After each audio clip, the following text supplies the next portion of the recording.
Dale, que va, país. Mira, acá estás. Bienvenido, Edi. ¿Cómo estás? Buen lunes. Para que sepas, 19:01. ¿Qué temperatura? 13 grados 8 y muchísima información. Día de, Tremendo.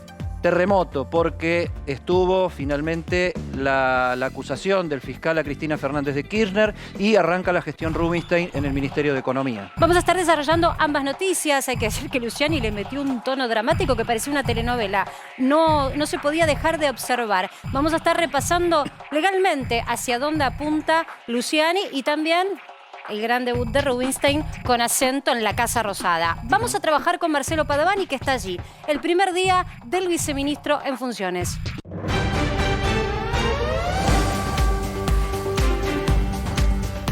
¿Estás ahí, Padovani? Casa Rosada. Acá estamos, Marcela, Edi, buenas tardes. Hola, Marce. ¿Cómo andamos? Estamos en la explanada. Aquí tienen en pantalla una de las imágenes del móvil de A24 hasta ahora, es la inminente salida del presidente, ¿no? Con el auto de custodia, el auto está atrás y también está ya dispuesto el helicóptero. Nos vamos a dar cuenta porque obviamente se escucha hasta aquí el motor de la rotación del helicóptero cuando está por salir el presidente. Pero lo que tenemos que decir, Marcela, Edi, mientras vemos aquí la Casa Rosada, es el tuit del presidente de la Nación solidarizándose. Ustedes hablaban, vos hablabas, Marcela, recién de la exposición del fiscal. Sí. Bueno, el presidente de la Nación, Alberto Fernández, se solidarizó con la vicepresidenta de la Nación. Ustedes saben que Alberto el presidente es profesor de la Universidad de Buenos Aires, de la Facultad de Derecho específicamente, y más específicamente aún es profesor de Derecho Penal, y hace referencia a esto el presidente en su tuit. Si les parece,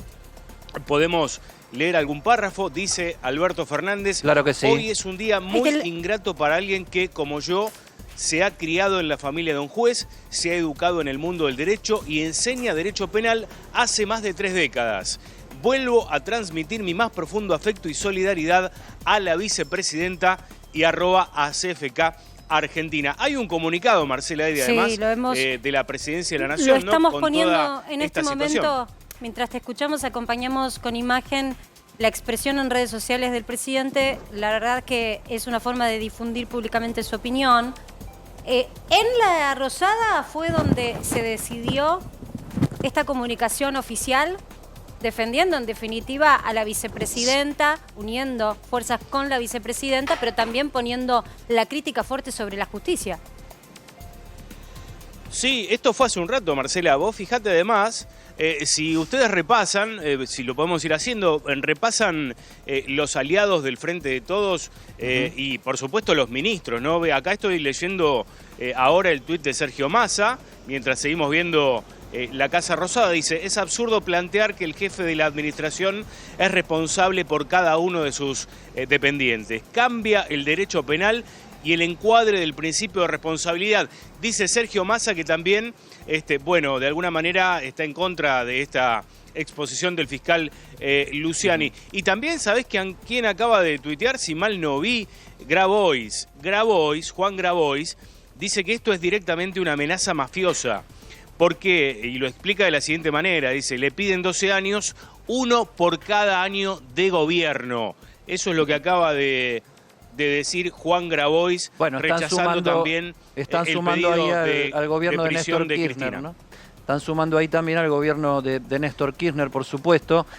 Hay que discriminar acá quienes están quejándose por considerar que Cristina Fernández es absolutamente inocente y quienes, como dice el tuit de Massa, no va a la cuestión de fondo sino a las responsabilidades. O sea, no niega el tuit del ministro de Economía que pueda haber habido algún desaguisado detrás de la obra pública, pero sí es culpa a la vicepresidenta de la Nación, entonces presidenta de la Nación, de haber tenido responsabilidad en el asunto. Edi, le quiero dar la palabra a Martín Angulo, le damos la bienvenida ya y ahora en un ratito nada más vamos a presentar a nuestro equipo que por suerte tiene novedades.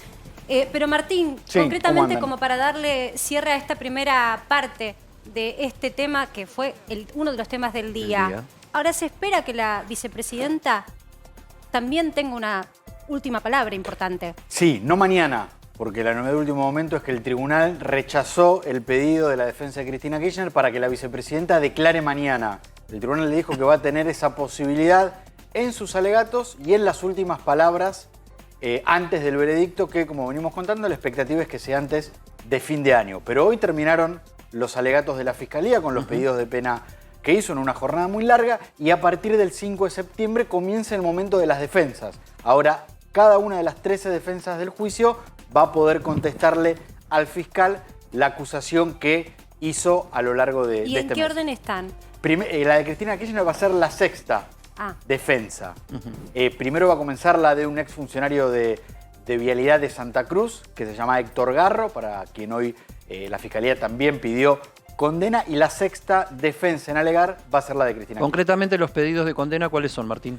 Los más importantes: Cristina Kirchner, jefa de una asociación ilícita y administración fraudulenta agravada en perjuicio de la administración pública, 12 años de prisión. También 12 años de prisión para Lázaro Báez como organizador de una asociación ilícita y también por administración fraudulenta, y 10 años de prisión para el ex ministro de Planificación Julio De Vido y para el ex secretario de Obras Públicas José López, también por administración fraudulenta y como organizadores de una asociación ilícita. Hubo un llamativo mensaje de De Vido, ¿no? Sí, De Vido tuiteó en base a lo que publicó Alberto Fernández. Si quieren lo leo. El ex ministro de Planificación le dice: señor presidente, su nota es extemporánea. Si fuera cierto lo que usted manifiesta, nunca hubiera designado a Marcela Lozardo como ministra de Justicia, primera ministra de Justicia que tuvo el gobierno. Su nota se refiere a lo que nos presentaba recién Marcelo desde Casa de Gobierno. Exactamente. Este mensaje en su cuenta de Twitter es en respuesta al mensaje de Alberto Fernández, y cierra muy fuerte De Vido: su nota es como el título del libro de Soriano, triste, solitaria y final. Bravo. Si les parece, vamos a mostrar este equipo que, por supuesto, como todos los días, tenemos al gran Carlos Estrione, al gran Luis Rosales, al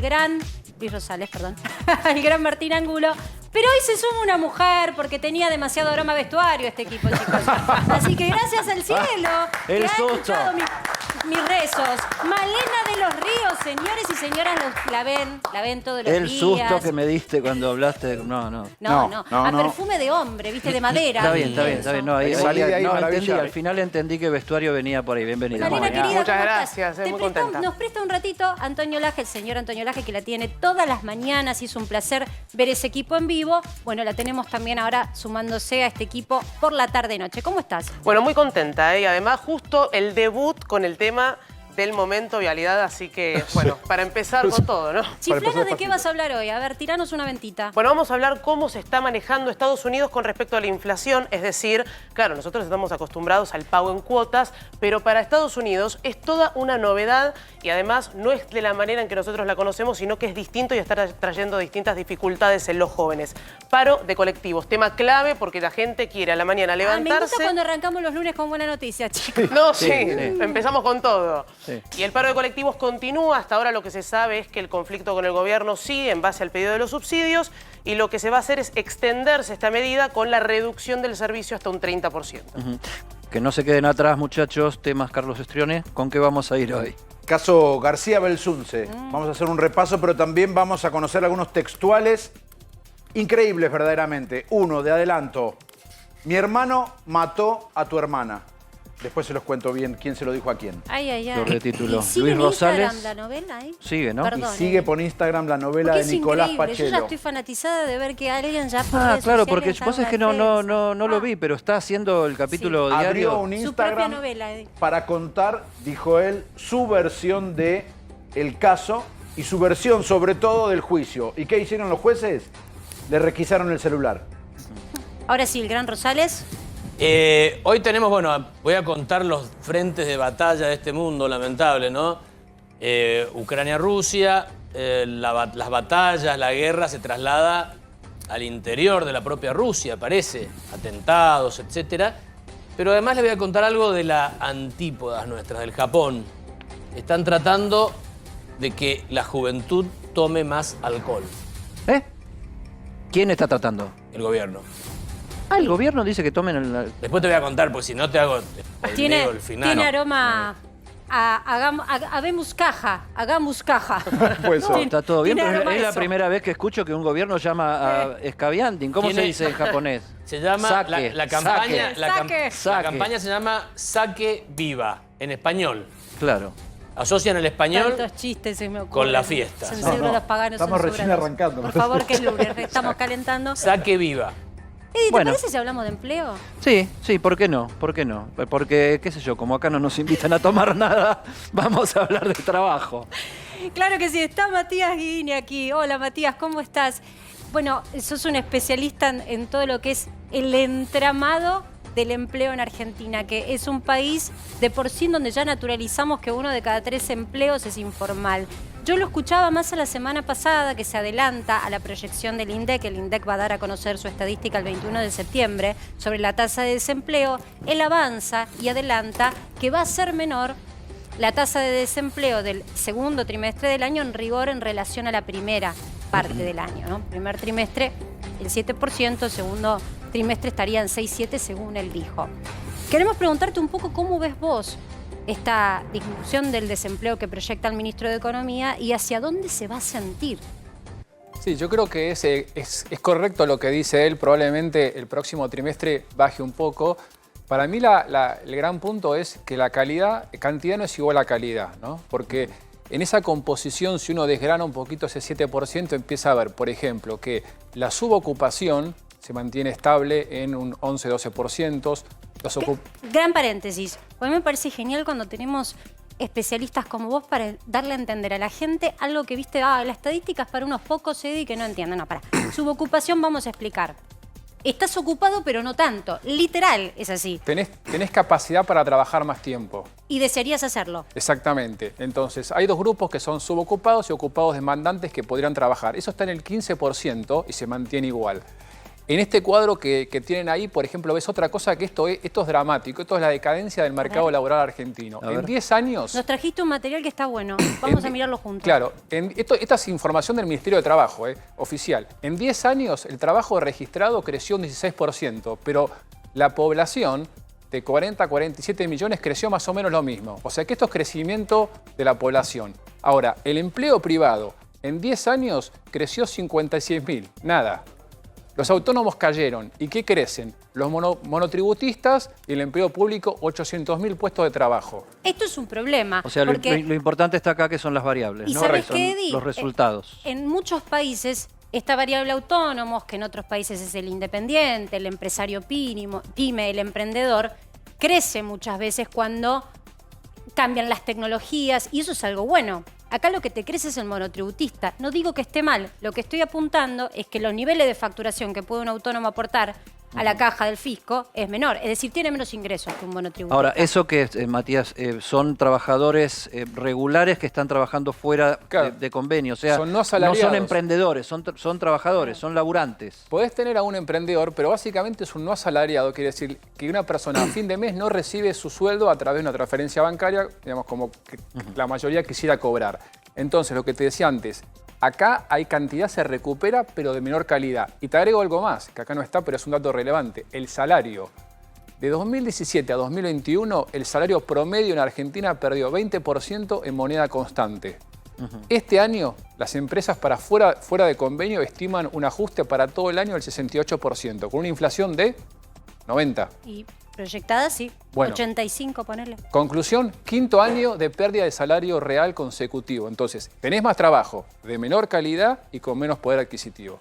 Eso, si vos lo extrapolas, digo, porque a veces son fenómenos que se dan a nivel regional. ¿Cómo estamos en relación a lo que está pasando en el mercado laboral de Uruguay, de Brasil, de Chile, de Paraguay? No, la recuperación, todo el mundo cayó en el empleo en el 2020, que fue el año de la pandemia. Todos recuperaron, Argentina recuperó, pero volvió a su, digamos, mediocridad histórica, que tiene que ver con una estructura de normativa legal, la famosa reforma laboral que nunca llega. Entonces, Claro. difícilmente cambiemos esto si no cambiamos un poco el marco y las leyes que nos regulan. Ahora, porque tenés otro problema, ¿no? Un tema es la informalidad. A ver, un desempleo de 6 y pico % no sonaría demasiado, vista la cifra fríamente, con respecto a valores históricos. Rozando, digamos, en los 2 dígitos, 10%. Claro, ¿no? 13% en el corazón de la pandemia. Tuvimos hasta 14%. En los El tema últimos es la calidad del empleo. Exacto. Ahora, después tenés, dentro del empleo formal, la otra novedad que se suma es el nivel de adquisitivo de los salarios, donde tener trabajo formal hoy no te garantiza estar por sobre la línea de pobreza. No, lo que te garantiza es que cada día sos más pobre, cada año sos más pobre y por 5º año. Entonces, todo esto es mercado, como dijiste vos, registrado formal. Después está el mercado negro y después está lo nuevo, que son las nuevas formas de trabajo, que es lo que debería regular una reforma laboral, que son los freelancers, los trabajadores por proyectos. Ustedes saben que hay una preocupación incipiente del gobierno con los trabajadores independientes que exportan servicios de conocimiento y que cobran en moneda extranjera, ¿no? Que hay varias ideas dando vuelta. Eso tiene que ver con un Estado que no ha visto el trabajo del futuro de manera proactiva y termina reaccionando tarde, como la ley de teletrabajo, que salió a las apuradas. Ahora, veámoslo desde el lado de la demanda, porque sobre todo las nuevas generaciones, existiendo estas posibilidades, muchas veces optan por esa modalidad de trabajo. O sea, no quieren la relación de dependencia clásica porque eso te ata a horario, te ata a ir a un mismo lugar todos los días. O sea, el desarrollo de la tecnología también generó este tipo nuevo de demanda de laburo. Totalmente, la tecnología y la pandemia que potenció la posibilidad de trabajar globalmente. Lo que digo es, ese es el futuro del trabajo y cuando hablamos de reforma laboral, hay un tema de corto plazo que es bajar los costos laborales y eliminar la industria del juicio. Pero de largo plazo hay que entender el trabajo del futuro hacia dónde va, es lo que decís vos, Eddie. O sea, la gente quiere trabajar distinto. Ahora eso hay que regularlo proactivamente, no con estas... Sobre trabajar distinto. Me han dicho en distintas empresas, y se ve mucho en empresas multinacionales y grandes, que hay una franja de gente joven, estoy hablando de gente sub 50, joven profesional, es decir, arriba de los 30, con un buen desarrollo dentro de su currículum, que ya no está dispuesto a trabajar la misma cantidad que trabajaba en prepandemia in situ en oficina, que no quieren ese regreso presencial, Eddie, de lunes a viernes, las típicas 8/9 horas, ¿no? En el mundo corporativo, y sí hacerlo con el uso de su propio tiempo, desde la modalidad home office.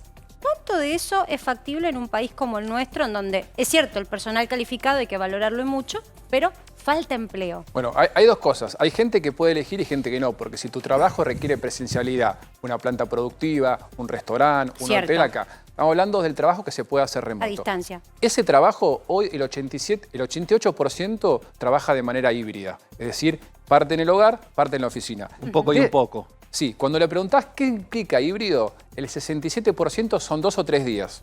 Porque cuando vos haces doble clic decís, bueno, ¿cuántos días? Y otro punto importante, esos 2 o 3 días, ¿quién los define? Porque puede ser lunes, martes y miércoles, lunes y viernes seguramente nadie quiere. Bueno, el 80% te dice es flexible. Entonces, es cierto que hoy la mayoría de las empresas van a un modelo híbrido donde la mayoría trabaja 2 o 3 días y esos 2 o 3 días se eligen de manera flexible a través del trabajador. Te hago una consulta. ¿Esto economiza los costos para las empresas? Mitos y verdades. Porque cuando vos tenés gente trabajando todo el día ahí, muchas veces tenés que tener un espacio para que compartan ese horario de almuerzo, o muchas empresas tienen que dar alguna suerte de facilidad de desayuno y demás. E incluso los gastos de movilidad, de viáticos. Mira, yo te diría que está repartido, porque suma y resta de cada lado. Hay compañías que han eliminado instalaciones porque que han achicado sus espacios de alquiler. Pero también tenés el otro lado de empezar a reconocer ciertos gastos de conectividad que antes no reconocías. Igual la gran pregunta es la productividad, es decir, ¿estoy generando los mismos resultados que generaba de manera presencial? Y ahí todavía yo te diría, el partido se está jugando. Acordate que en la pandemia no volvemos más, de repente se fue la pandemia, volvemos todos. Y ahora volvemos hay sectores que intuyen que sí, que son más permisivos en el tema del home office y otros que han ido haciendo volver al personal. Otro tema que tiene que ver con la modernidad y que ya empezó a llegar a empresas internacionales que tienen representación en nuestro país, tiene que ver con este tema de reducir la jornada a 4 días por semana. O sea, el viernes no se trabaja. ¿Esto es el futuro? ¿Las empresas lo están evaluando? ¿A qué nivel? Es el pasado. Primero, Argentina, antes que tener una jornada de 4 días, necesita hacer una reforma laboral. Esto es como querer escalar el Aconcagua y todavía no diste 2 pasos. Dicho eso, hablar de 4 días sigue siendo hablar de tiempo que estoy en la oficina. Y lo que nos mostró la pandemia es que no importa el tiempo, importa lo que hagas. Entonces el futuro del trabajo tiene que ver con hacer tu trabajo. No me digas dónde y cuándo. Decime qué tengo que hacer y lo tengo que lograr. Ahora, eso implica tener objetivos claros. Si yo como jefe te doy un trabajo que tenés que estar, no el viernes, sábado y domingo trabajando, vas a decir, bueno, esto es un chiste. Entonces, ¿qué es el futuro del trabajo? Decime qué tengo que hacer y yo después lo hago en el lugar y en el tiempo que, digamos, corresponda. Eso sería el futuro. Para mí, 4 días a la semana puede ser algo que ayude, no para todos los trabajos, de vuelta porque a veces la presencialidad es necesaria, pero hablar en serio del futuro es hablar de trabajo por objetivos. Yo quiero preguntarte por el tema de los ingresos, voy a volver sobre esto. Si podemos por ahí, podemos poner algo en pantalla para mostrar. A veces las cifras del INDEC, Edi, porque hay que canalizar cada uno de los datos y volcarlos sobre una estadística oficial a nivel nacional, tarda un poquito más que las regionales. Y hay una regional que se usa mucho, que es la de la Ciudad de Buenos Aires. Aclaro esto porque, por supuesto, que los costos de vida en una ciudad tan grande a veces son un poquito más altos que cuando traspasas a veces 10 o 15 kilómetros, te acercás más hacia el primero o segundo cordón del conurbano bonaerense. La estratificación de los ingresos familiares, es decir, ¿cuánto tiene que reunir una familia para ser considerada de clase media? La semana pasada te contamos el dato de INDEC de pobreza. Bueno, ahora vamos a la clase media, que es lo que origina la vida y la puja laboral en nuestro país. El grueso, históricamente, estuvo comandado por la clase media. Según la estadística del gobierno de la Ciudad de Buenos Aires, que a lo largo de los años ha mantenido una estadística que puede estudiarse en serie, para ser clase media, una familia necesitó en el mes de julio 173.917 pesos, es decir, casi 174.000 pesos entre jefa y jefe de hogar para llegar a lo que se considera clase media. Pero déjame apuntar algo que a mí me sorprendió mucho de esta estadística. Y lo digo con el absoluto respeto de quien nos mira y que tanto le cuesta llegar a fin de mes. Solo pienso en la estratificación de esta sociedad. Los sectores acomodados, comillas, acomodados porque así se denomina estadísticamente. O sea, cuando vos ya pasas la clase media, ya pasas a ser sector acomodado. Una familia, es decir, 2 personas, tienen que reunir entre sí 557.000 pesos en Argentina, 556.536 pesos. O sea, si sumo 250 de un lado y 250 del otro, que pueden ser 2 profesionales, ya son acomodados. Si yo lo dolarizo, estoy hablando de un ingreso por familia de prácticamente, a tipo de cambio contado con liqui, estoy hablando más o menos de $1.800. Es muy poco para ser, comillas, acomodado. Está todo tan, pero tan corrido para abajo que ya el acomodado o clase media alta, que a muchos no les gusta denominarlo así, por eso se denomina en la estadística clase acomodada, quedó muy bajo. Hoy un buen corporativo o un profesional de 37, 40 años, 45 años con un buen desarrollo debería tener este ingreso y no por eso es rico. Sí, esos son salarios, primero que hay que distinguir el bruto, el neto, ¿no? O sea, porque cuando uno trabaja en relación de dependencia, obviamente está en un modelo en blanco donde tenemos los descuentos, digamos, por ley, y después tenemos ganancias, que todos saben lo atrasado que queda. Entonces, efectivamente, o sea, hoy con esa escala, los salarios en una organización son, digamos, de las gerencias altas hacia arriba, un poco lo que decís vos, o sea, son pocos los que pueden acceder en un trabajo en blanco, relación de dependencia, a esos salarios para recibirlo. Por eso se generan estas distorsiones de trabajos en paralelos en dólares al exterior, donde es común que alguien pueda estar ganando $2.500. Claro, para tener un vericueto aparte. O sea que aparte de lo económico, tenés un tema cultural, o sea, que te rompe un poco la cabeza, porque un trabajo asalariado no te garantiza no ser pobre y un buen ingreso no te garantiza ser de clase media. O sea, estamos viviendo en una situación que es acultural, o sea, está fuera de lo que consideramos ser un trabajador dentro del sistema y ser alguien de clase media. Mira, Edi, si vos ganás, según la estadística de la ciudad, 139.000 pesos con tu pareja, digo porque es la familia tipo, donde se toman 2 niños en edad escolar y 2 adultos. Si reunís con tu par 139.000 pesos, sos clase media frágil. Es decir, que en un mes, de un mes a otro, podés pasar a ser pobre. Esto es lo extraño, que para mucha gente es mucha plata. Y aún así no te representa la garantía de ser clase media tener estos ingresos. Yo creo que las oportunidades están en entender aquellos perfiles y sectores donde falta gente, donde ahí sí la oferta y demanda hace que vos puedas tener buenos ingresos. Clásicamente, tecnología, o sea, tecnología hace por lo menos 10 años que en Argentina no se cubren entre 5.000 y 10.000 puestos de trabajo. Eso hace que haya poca gente y se pague mucho por eso. Otros lugares que siempre hablamos y digo que no son opuestos a la tecnología, por ejemplo, la enfermería. En Argentina faltan por lo menos 50.000 enfermeros o enfermeras sobre una base de 180.000. Una profesión donde tiene mucho peso la mujer, 74% son mujeres, donde en Argentina faltan. Entonces, me parece que cuando pensamos en largo plazo es más comunicación, sentar bases de cuáles son las carreras que faltan y esta, digamos, y que se recompensen bien salarialmente, ¿no? Porque yo pienso en los enfermeros y digo, ojalá ganen lo que se merecen también. Sí. Gracias, Matías. Tenemos que irnos a información de último momento.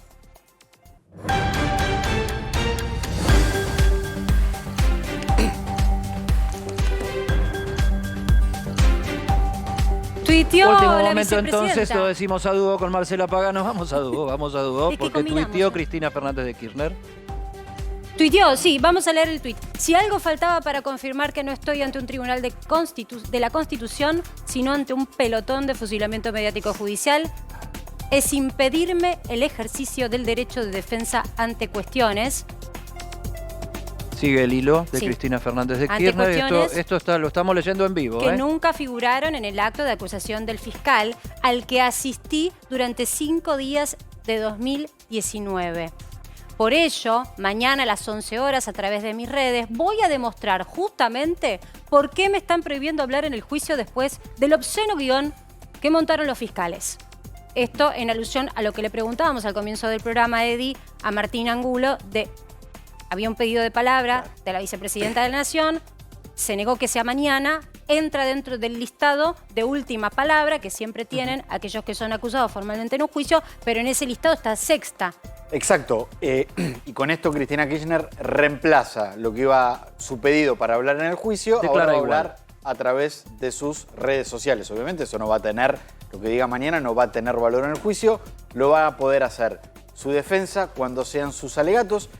Inclusive me decían que ella, por ser abogada, podría hablar en los alegatos de su abogado, valga la redundancia. Y si no, en la instancia de las últimas no palabras tiene que hacerlo al final solo el del juicio. representante legal. Puede hablar el Puede hablar imputado. ella. ¿Sabés quién lo hizo? Fernando de la Rúa, en el juicio por las coimas en el Senado. Parte del alegato lo ocupó él como abogado de un juicio propio. Independientemente de ser abogado o no. Bueno, Cristina Fernández también lo es. No, justamente Cristina Fernández es abogada, así que podría ejercer su propia defensa en el juicio. Y si no, como decíamos antes, hablar en lo que se llama las últimas palabras, que es el momento previo al veredicto, que el tribunal le da la posibilidad a todos los acusados de decir lo que quieran antes de la decisión final. Vuelvo a insistir con una pregunta para los que no somos técnicos y para que todos Sí. podamos entender. Ella había pedido la ampliación de indagatoria. Sí. ¿Cuál es el argumento por el cual no le dan esa posibilidad? Por lo siguiente, los juicios tienen etapas. Los acusados pueden declarar todas las veces que quieran en la etapa que se conoce como producción de prueba, que es cuando declaran los testigos, cuando los acusados declaran, cuando se debate la prueba que hay. Una vez que termina la etapa de producción de prueba, comienzan los alegatos. Y en los alegatos, el fiscal, las querellas y las defensas analizan todo lo que se habló en el momento de la etapa de prueba.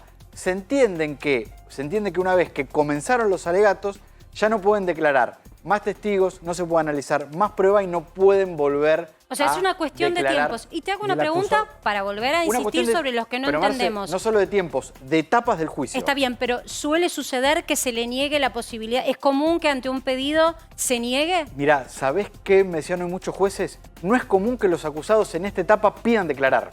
Eso es lo extraño. Hoy yo le preguntaba a un juez, ¿pero el código dice taxativamente que no puede declarar? Claro. No lo dice No lo taxativamente, pero en el armado de las etapas del juicio no está previsto. Y no es común que esto ocurra.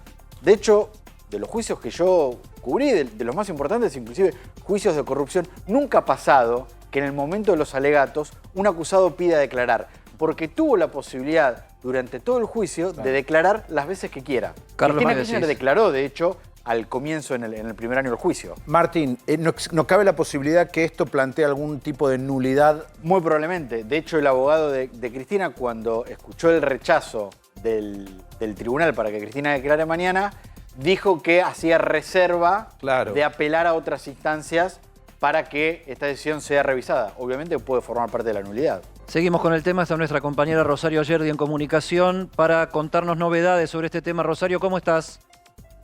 Hola, Adel, ¿cómo les va? Bueno, lo que tenemos para contar es que acaba de cortar el teléfono Alberto Fernández. Estuvo charlando con Cristina Kirchner, con la vicepresidenta. Hablaron de vuelta por teléfono hace un rato, fue una charla larga. Obviamente hablaron del fallo judicial, pero lo que me cuentan a mí es que pasaron por también distintos temas y quedaron en verse personalmente en los próximos días. Después del fallo de la causa que la condena, y pide una condena por 12 años en realidad, Alberto Fernández y Cristina Kirchner entonces acaban de hablar por teléfono.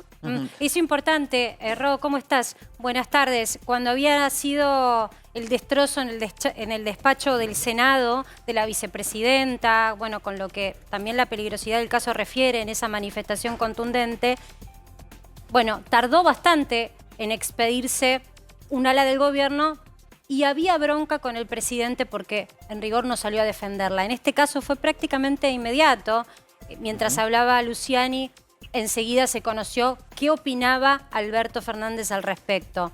Esto estuvo pactado. Más temprano estábamos trabajando en La Rosada con Marcelo Padovani y decía, fue desde La Rosada desde donde se genera este tuit y este comunicado de defensa a la vicepresidenta. Es como vos decís, Marce, la actitud distinta, incluso esa no comunicación en aquel momento es lo que genera el mayor enojo de Cristina Kirchner, que se habían visto el 1 de marzo en la Asamblea Legislativa, el presidente y la vicepresidenta en aquel momento. Después de las pedradas que tuvo Cristina Kirchner en el Congreso, pasaron meses y meses sin hablarse, hasta hace unas pocas semanas cuando tuvieron que cambiar el gabinete. Una actitud distinta, fue el presidente el que llamó a la vicepresidenta. Lo que me cuentan es que fue una charla distendida. Ahora, Obviamente, Rosario, el presidente, sí. Más allá de lo simbólico, de lo político que tiene que se hablen y antes no se hablaban ante una situación como esta, por un lado queda claro que no es inocuo el alegato final y el pedido de condena por parte del fiscal dentro de la intimidad del gobierno, pero por otro lado, lo que promete el ultra-kirchnerismo con esta frase de si la tocan a Cristina, qué quilombo se va a armar o alguna cosa por el estilo, es qué se puede esperar de la reacción por parte de todos los sectores del gobierno e incluso de los sectores del ultracristinismo que levantan estas banderas. Lo que vimos hoy es unidad en el frente de todos, sobre todo también en un espacio que no venía hablando del tema judicial como es el masismo. El propio Sergio Massa es una de las primeras veces que habla de las causas judiciales de Cristina. Que hay algo que logró este pedido de condena de 12 años es la unidad dentro del frente de todos. Obviamente algunos más incómodos que otros, por supuesto. Un Julio Vitovelo que no vimos nunca moverse en política ni hacer declaraciones fuertes con respecto ni siquiera a fallos judiciales. Bueno, lo vimos también hoy temprano hablando de la persecución de Cristina Kirchner. Lo que sí lograron es la unidad del frente de todos. Lo que hay que ver mañana también es las declaraciones, va a ser una defensa también política, la de Cristina Kirchner, y hay que ver qué es lo que genera también eso en la militancia, ¿no? Con tono de enojo, me imagino, con el mismo tono que se puede ver en el énfasis en sus redes sociales que coloca en cada frase. Y, Rod, yo te quiero preguntar sobre este punto. Se hablaba de reforma judicial, lo hemos tocado en este programa varias veces. Vos, junto con Martín Angulo, has puesto el foco sobre que esto era algo que el gobierno también venía reclamando. Un ala del gobierno, bueno, no se avanza con esa reforma judicial. ¿Vuelve a estar en agenda esto para el gobierno? Bueno, estaba en agenda para el kirchnerismo. O sea, nosotros hasta ahora veíamos una agenda totalmente distinta de los tres dirigentes del Frente de Todos. Veíamos un Alberto Fernández recorriendo el interior sin declaraciones públicas, con actos cerrados, un Sergio Massa obviamente abocado a la economía, pero hoy obviamente Cristina Kirchner recupera el protagonismo. Hoy, mañana y seguramente en los próximos días. Sin lugar a dudas, de todos modos, lo más importante me parece que en cuanto a esta causa lo vimos hoy, ¿no? Con el pedido de condena. Después van a pasar testigos y testigos que quizás mediáticamente no van a ser. Y esos detalles... Pero hoy la agenda judicial de Cristina es la protagonista. Absolutamente. Y esos detalles que tenés vos, porque estás ahí siempre trabajando desde tan temprano en la Casa Rosada, ¿ya sabés quién llamó a quién y en qué horario fue ese llamado? Pues, mirá, cuando nos comunicamos nosotros, hacía 3 minutos que se había cortado la comunicación, habían dejado de hablar. Fue el presidente Alberto Fernández el que la llamó a la vicepresidenta y hablaron hace nada más que instantes, y eso sí, quedaron en verse en los próximos días, porque el diálogo no estaba roto, pero después del cambio de gabinete no se chateaban como antes, por lo cual esta fue la otra conversación que los volvió a unir. Hay que ver si en los próximos días se concreta este encuentro que quedaron hoy en verse. Seguramente se va a concretar en la Quinta de Olivos. Ellos siempre se ven en la Quinta de Olivos. Quedaron atrás los días en que Alberto Fernández agarraba su auto, manejaba su propio auto y la iba a ver a la vicepresidenta. Se van a ver en los próximos días, pero fue el presidente el que levantó el teléfono hoy. Última, Rosario, porque nos corre un último momento. Se abre una doble agenda en el gobierno porque está el tema político-judicial con Cristina Fernández de Kirchner con pedido de condena, y está el tema económico con Sergio Massa completando su equipo con Gabriel Rubinstein. ¿Qué temperatura hay en el gobierno con esta doble realidad que se plantea y que a mí me rememora de alguna manera los 90, cuando estaba Domingo Cavallo, muy exitoso en la economía, y Carlos Menem acusado de corrupción? Entienden que en estas horas el protagonismo lo va a tener Cristina, lo va a tener la agenda judicial, y obviamente es una agenda que le conviene a Juntos por el Cambio y no al oficialismo. Por lo cual, mañana, sobre todo, cuando hable la vicepresidenta a través de las redes sociales, va a ser también todas las miradas apuntadas al frente de todos. Después va a haber algunas semanas en donde van a volver, van a intentar que la agenda económica sea de vuelta la que cope los medios a través de la agenda del oficialismo, ¿no? El oficialismo no hay dudas que quiere que la agenda económica, a pesar de que los números y la crisis económica no lo ayudan, la agenda económica es la que quieren discutir en campaña sobre todo. Y Juntos por el Cambio, en campaña electoral, va a querer discutir justamente la corrupción del kirchnerismo. Gracias, Rosario. Estamos en contacto. Un abrazo.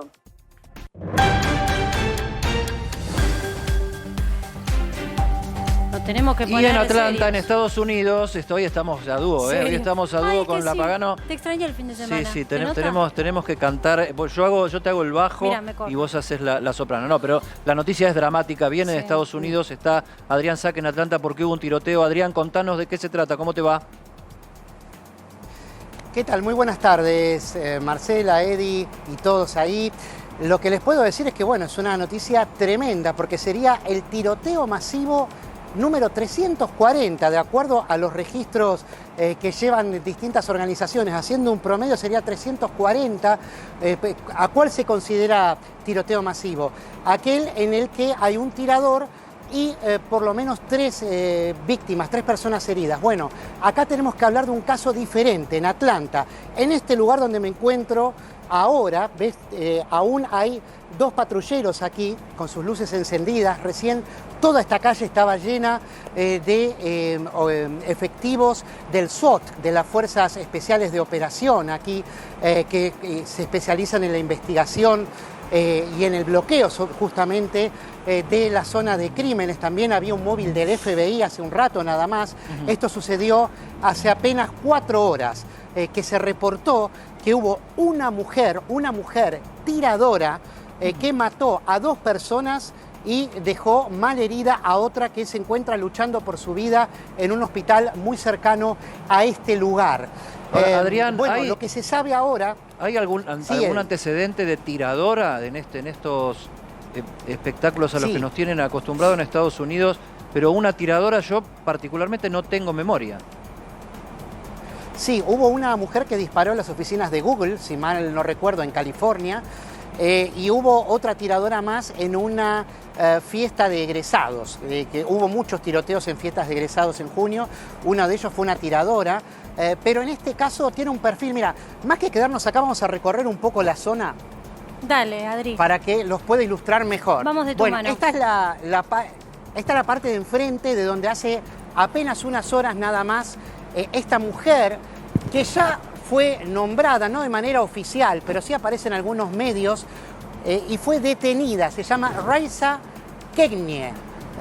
Es una ciudadana estadounidense de origen afroamericano. Esto hay que decirlo porque es muy importante acá. Esto se veía que prácticamente la totalidad de los efectivos policiales, este es el edificio, ahora les voy a mostrar, donde se llevó a cabo el crimen, 1280 2080 West Peachtree Road, que está muy cerquita del Museo de Bellas Artes. Ahora les voy a contextualizar un poquito más qué es lo que hizo esta mujer. Sí. Esta mujer era auditora de seguridad informática. Sabemos que todavía hay policía, ustedes no saben, recién había 40 efectivos del SWAT con sus camiones, sus móviles, ultra equipados justamente para explorar la escena del crimen, porque pensaron que le iban a arrestar acá, pero no.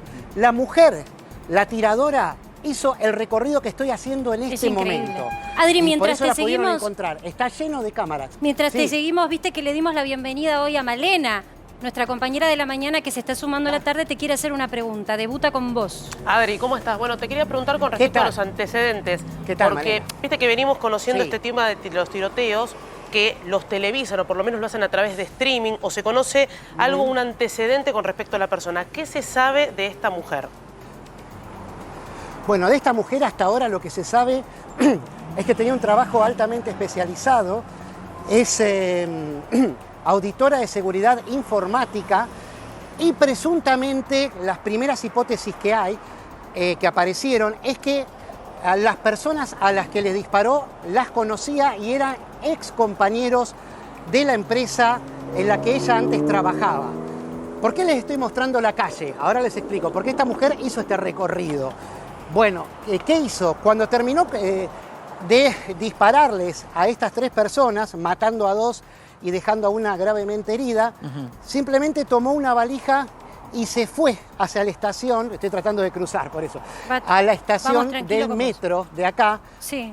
Y se fue al aeropuerto. Así mismo como estás yéndote vos, Se fue. en esa misma dirección.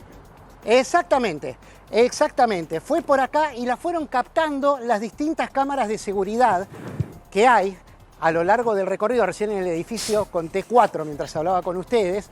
Sí, digamos Acá al que no menos se escondió, veo ¿no? No en es este- que hizo un camino extravagante. No, no, no. No se escondió. Esta no es una zona que se caracterice porque haya delitos de esta naturaleza. Pero su plan era, para nada, Adri, es una zona... su plan era de fuga, ¿no? Su plan era de fuga porque ahora les voy a contar. Hizo este recorrido que hice yo. Esto que ven acá es la estación del subte. En realidad el sistema integrado metropolitano de Atlanta se llama MARTA, ¿no? Tiene un nombre de mujer, pero es una sigla en realidad. Sistema integrado metropolitano de transporte de Atlanta. Y vino hasta acá. Y acá ya le empiezan a captar las cámaras de seguridad. Y fue clave el testimonio de los empleados de esta estación. ¿Ven? Aquí tienen para sacar lo que sería la tarjeta SUBE de acá, que es la BRIS, la cargan y por acá ingresás directamente al subterráneo.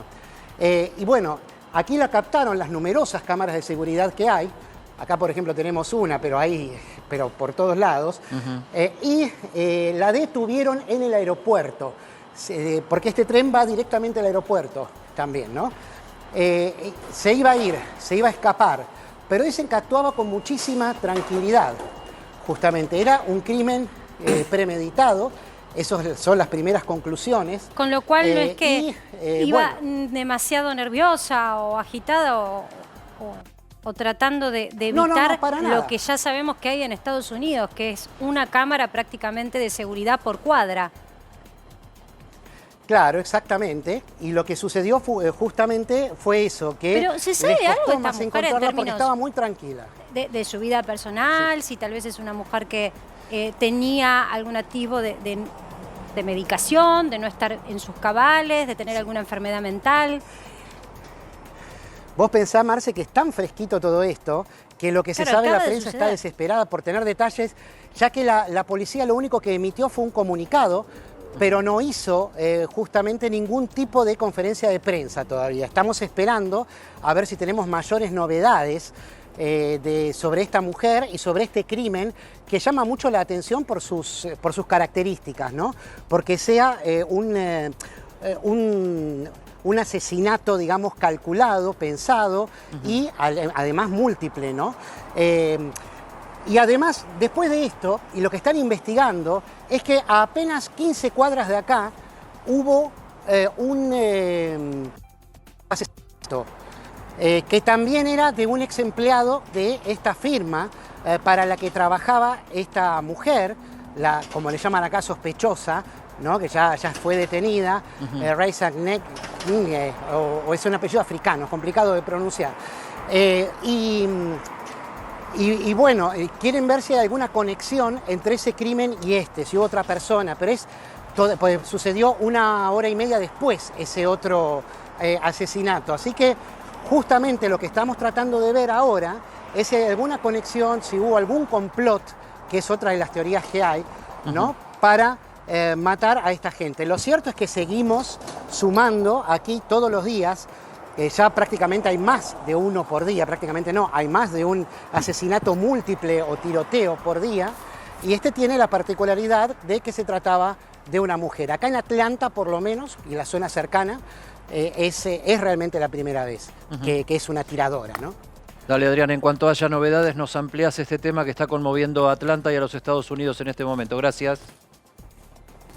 Gracias a ustedes.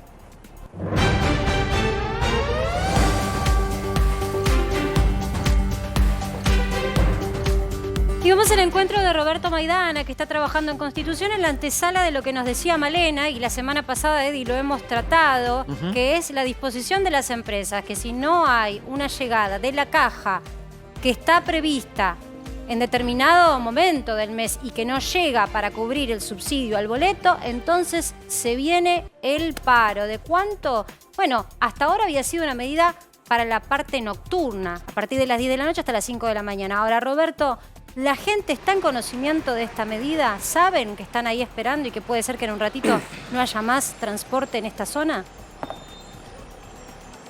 Mira, Marcela, a mí lo que me llama la atención, lo primero, porque no es tan tarde, faltan 10 minutos para las 8, para decirlo redondito, hay muy poca gente. Me sorprende que hay poquísima gente. Con lo cual yo deduzco que hay gente que evidentemente ya lo sabe y se ha ido mucho más temprano o ha dejado de trabajar. Porque vos fijate lo que es la cola de el colectivo 12, de todas maneras es una de las líneas que va a seguir funcionando, la 12. Pero fíjate, hay 3 personas esperando nada más. Y ahora te voy a mostrar, para el otro lado, vamos a ir, donde está, ¿ves el colectivo de la línea 39? El colectivo de la línea 39 es una de las líneas que me decía uno de los choferes, que a las 10 paran. Pero si vos te fijás en el colectivo, vas a ver que está prácticamente vacío. No hay colas, no hay gente que venga rápido esperando porque me quedo sin colectivo, como vimos hace una semana más o menos en la estación de Plaza Miserere. Aquí está el colectivero esperando. A ver si le podemos preguntar, ¿te parece, Roberto? A ver, sí. A ver, hola, ¿qué opina? Te hago una simple pregunta. ¿Ustedes a las 10 terminan de trabajar? Exactamente, sí, a las 10. ¿Y cuándo vuelven? ¿A las 5 de la mañana? Creo que sí, padre. Sí. Lo que me llama la atención, no sé, a vos, por conocer, venir todos los días, hay muy poca gente esta hora, ¿es así? Sí, sí, tal cual. ¿Es por la medida? Creo que sí, sí. Ya te vas. Ya me voy, sí. Bueno, muchas gracias. No, por favor. Bueno, ahí está lo que te decía, Marcela. Nos llamaba la atención eso, que esta es una hora pico, más bien ahora empezó un poco antes, alrededor de las 6 de la tarde. Muy buena tu mirada, Roberto. Significa que lo que hemos trabajado para que por lo menos la gente tenga la información de lo que iba a pasar ha llegado sobre todo a aquellos que pobre tienen que regresar de trabajar y que bueno, un horario complicado es mirá los no, la diferencia en 20 aún los minutos colectivos que no paran, que no. Sí. Sí. Vos fíjate, acá viene otro 39. Este 39 tiene ahora un pasajero que acaba de llegar, porque antes no había nadie. Sí. Recién cuando yo bajaba por detrás mío pasó otro. Hay un pasajero que sube, 2, y Y en la estación, están bajando aquí, 1, 2, 3, 4, o sea que se va a bordo con 6 pasajeros nada más. Inédito. Y esto es, insisto, Eddie, es casi una hora pico. inédito, o sigue siendo. ¿te acordás una lo que hora habíamos pico, visto el muy viernes poca No, pasado? a ver, me llama la atención que no es hora pico, pero no hay gente. ¿Dónde está la gente? Ay, ¿dónde está? Le alertamos que hay paro, pero son las 8 menos 10. ¿Qué medios habrán tomado, no, Eddie? Exacto. Para volver. Male, tenemos información para compartir con el público. Tenemos información, porque, a ver, importante con respecto a este tema, la incertidumbre, digo, ¿qué va a pasar mañana? ¿Te vas a poder o no tomar el colectivo? Importante tener en cuenta que desde el Ministerio de Transporte convocaron mañana a las 11 una reunión con las cámaras que nuclean este sector, porque acá hay dos cuestiones, digamos, en lo que es el reclamo. El reclamo es, como decía bien Marce, parte de los subsidios que se solicitan que adeuda el gobierno ya hace algunos meses para hacer la compra de los insumos, como es la nafta o como es, bueno, el reparo de lo que son los colectivos en sí. Ahora, lo que también labró desde la Comisión de Regulación de Transporte es labró 51 actas con respecto a las infracciones por esto del paro, de no estar circulando. Son aproximadamente 170.000 pesos que se le va a, digamos... ¿Por línea? Claro, en total por lo que Por sería... empresa. Por empresa, claro. Esto está más o menos por día. Claro, porque esto empezó el viernes. Claro, o sea, ya tenés un día 170.000 pesos O sea que le están poniendo penalidad. Esto parece que complica la cosa más que la resuelve. Veremos qué pasa en la reunión de mañana. Mira, yo lo que había hablaba con la gente era, bueno, se hablaba de que no estaba el domingo, iba a estar hasta las 5 de la mañana, es decir, hoy a la madrugada no te ibas a poder tomar el colectivo. La gente a las 4:30 sí había circulación, pero muy reducida, es decir, el colectivo estaba atestado de personas. La circulación va a continuar siempre, entendiéndolo, entre el 20 y el 30% de circulación, pero tengan en cuenta que, como veíamos ya en la calle, hay poca gente que se está tomando este medio de transporte y en tanto hasta esto no se resuelva, hoy a la noche continúa la restricción. Entonces, la medida... Importantísimo aclarar esto y sobre todo también para aquellos que se levantan tan temprano para ir a trabajar a primera hora, que nada suple el colectivo, Eddie, que hace unos kilómetros bárbaros. No, siempre tenés que combinar. Y calculá que si sale de terminal a las 5 de la mañana, va a llegar a la parada según la distancia que vos tengas desde la terminal. Calculá el tiempo que puede llegar a demorar hasta que te puedas subir al colectivo. No, totalmente. Sin horizonte, mal entonces. Sin horizonte. Hasta mañana no hay solución. La reunión está, pero la medida continúa. Así que estén atentos hoy a la noche. Si tienen que viajar en colectivo, probablemente tarde en llegar. Amor, quiero amor sublime, quiero amor romántico, quiero amor de... Esto no es la pipa de la paz, esto es la cumbia de la paz, porque acá la tapa de Para que sepas ni se cuenta ni se canta, se baila siempre al ritmo de cumbia, tratando de darle un poquito de onda a la información que en general tiene que ver con cosas duras, la agenda dura de la realidad. Pero bueno, llegó Gabriel Rubinstein, se llama la tapa, llegó Rubinstein, el arcángel Gabriel, un mensaje de paz para los mercados. Para los que creen que es una exageración, hay una metáfora que tiene que ver con el arcángel Gabriel. Gabriel es el único de los ángeles bíblicos que está reconocido por todas las religiones, porque la religión judía, la religión musulmana, la religión católica aceptan al arcángel Gabriel como un mensajero que trae la palabra de él. En este caso no es Dios, sino que es Sergio Massa.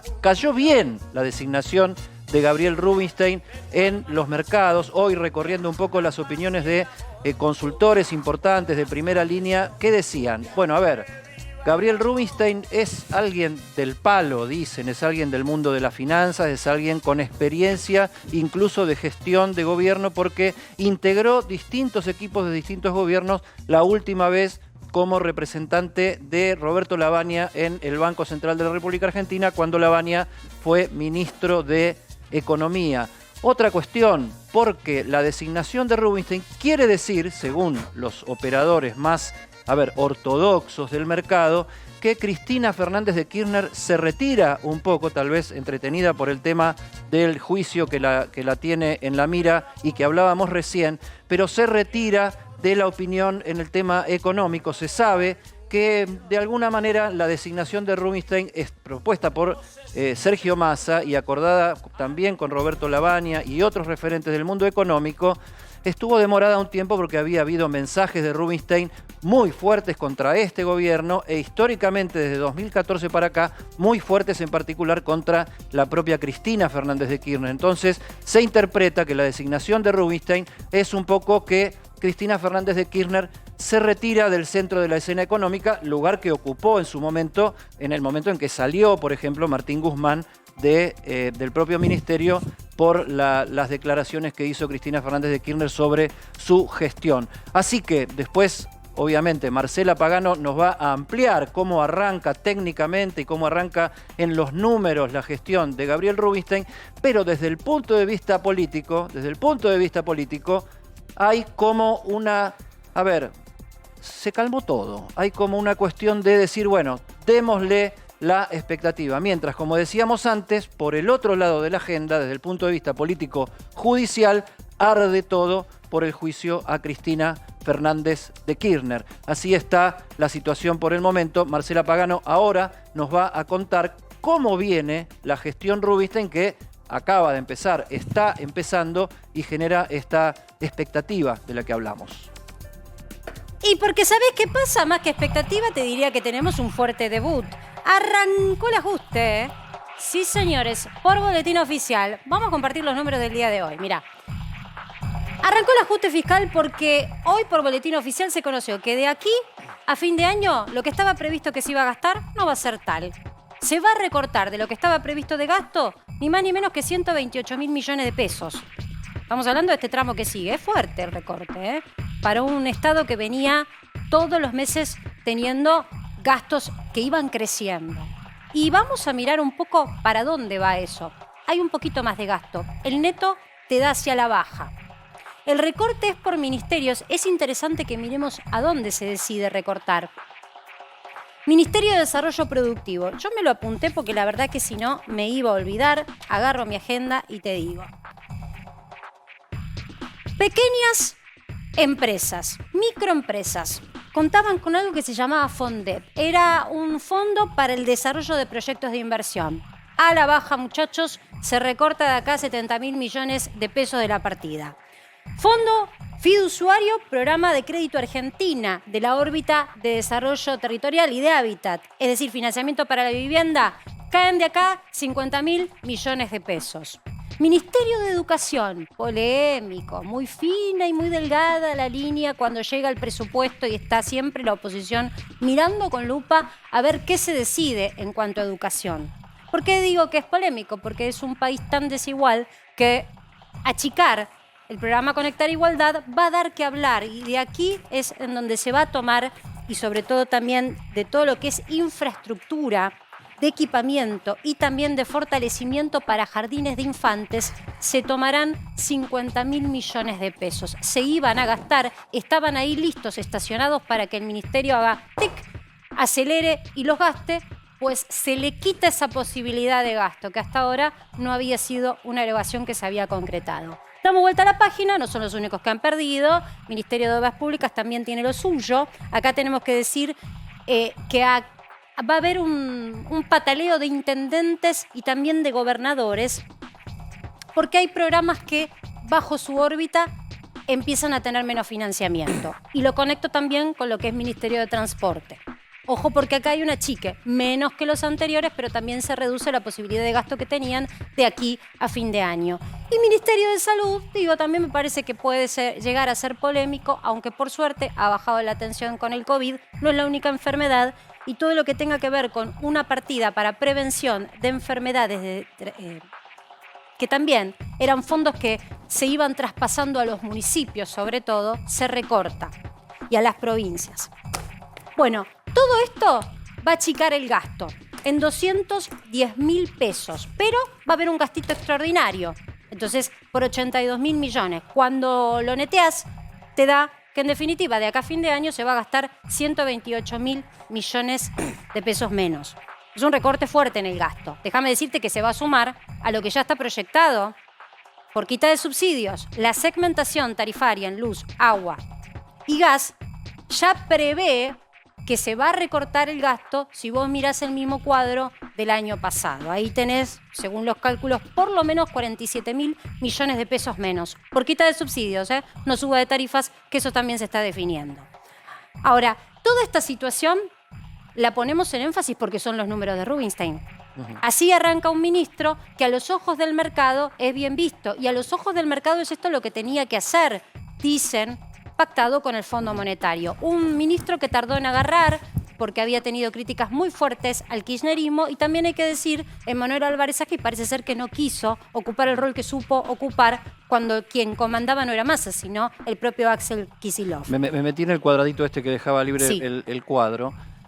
Entonces, esto quiere decir que Rubinstein ya tendría que haber participado de la decisión de estos recortes. Esto es el verdadero debut de Rubinstein como economista en jefe del Ministerio de Economía. Sin duda se está firmado por él. Además si sabe, es de armar presupuestos y de que las variables sean equilibradas. Es parte de su expertise. Es justo decir también que ya hace prácticamente 15 días, sin cesar, está Raúl Rigo, por el lado de Hacienda, trabajando en el presupuesto del año que viene. Y el presupuesto del año que viene solo se va a terminar si sabemos cómo terminamos este año, que además es un año donde no hubo presupuesto negociado en el Congreso. Tenemos poco tiempo igual para que esto se presente, tenemos unos días, pero poco tiempo para que el gobierno cumpla con lo que hasta ahora no se había dado, que es que se presente en el Congreso y se pueda discutir un presupuesto con la oposición. Pero ¿por qué insisto en lo que va a ser el presupuesto del año que viene, que en unos pocos días se va a conocer? Porque la base de ese presupuesto tiene que ver con lo que dejan este año. Entonces, el recorte del gasto ya va más encaminado, Eddie, a lo pactado con el Fondo Monetario. Ahora, más allá de los operadores que hablan con palabras, ¿el mercado ya se expresó con números? Ahí vamos. Mercado a gusto, Eddie. Yo le puse de esta manera, lo titulé de esta forma. ¿Por qué? Hay que hacer un gran paréntesis. Yo cuando arranqué el día de hoy dije, bueno, la verdad que tanto pedían al viceministro, tanto parecía que le estaban dando un abrazo en la espalda a Rubinstein porque era con él con quien querían desarrollar una relación, que bastante moderado estuvo. Pero claro, hay una variable que es el mercado internacional. Hoy fue un pésimo día en el mercado internacional, con lo cual, si hubiéramos tenido posiblemente, como hasta ahora, el agujero del viceministro, nos hubiera pegado el doble. La ola de afuera que vino bastante complicada. El Blue cerró sin cambios a 292 pesos, le da la bienvenida con ese número. Vamos a ver cómo hace para corregir expectativas, para achicarlo. El contado con liqui bajó levemente, 2.98, incluso algunas de las últimas operaciones que se hicieron hasta hace un rato nada más, se pactaron por 296 pesos. Sobre esta base tiene que trabajar Rubinstein. Atención, no es que estamos diciendo, ya está, todo ganado. No, no. Le dan la bienvenida con operaciones que fueron moderadas. Vos mirás el volumen de dinero negociado, O sea, y estuvo al nivel normal. de hoy son retracciones un poquito. Y el riesgo país, fíjate, moderadito, pero subió. No hay nada para festejar. El mundo está complicado y Argentina no tiene nada que festejar. Ahora, el Banco Central hoy se hizo una compra fenomenal. Compró 140 millones de dólares. Atención, porque aparece ahí una coordinación entre lo que pretende Massa, junto con el titular del Banco Central, que es hacerse de reservas. ¿Por qué? Porque tiene que salir de viaje. Y en realidad ya te diría que déficit fiscal, se está dando un buen mensaje, hay que ver si se puede cumplir con los números. Inflación y crecimiento son todas variables que se podrían llegar a tocar. El punto es cómo demostrás que podés acumular reservas cuando se te fueron y se te escaparon por la compra de energía. ¿Cómo haces para que el año que viene, que es un año electoral fuerte, vos no tengas ese agujero por el cual se te van los dólares que tan poquito has logrado acumular? Hoy hubo una reunión con el campo. El subsecretario del área con distintos referentes del sector. ¿Qué se pide, básicamente? Y aliviananos lo que es esta cosa del dólar soja. Hacela fácil, porque el hombre de campo no siempre tiene un contador que le lleve las cuentas y le haga la parte tan sofisticada. Y corolario de esto, ojo, porque la exportación de carne en julio bajó. Así que tampoco es que está todo tan aceitado con el campo como para decir que está garantizado que lleguen esos dólares de acá a fin de año. No es tan fácil que entren dólares. No está tan fácil la cosa.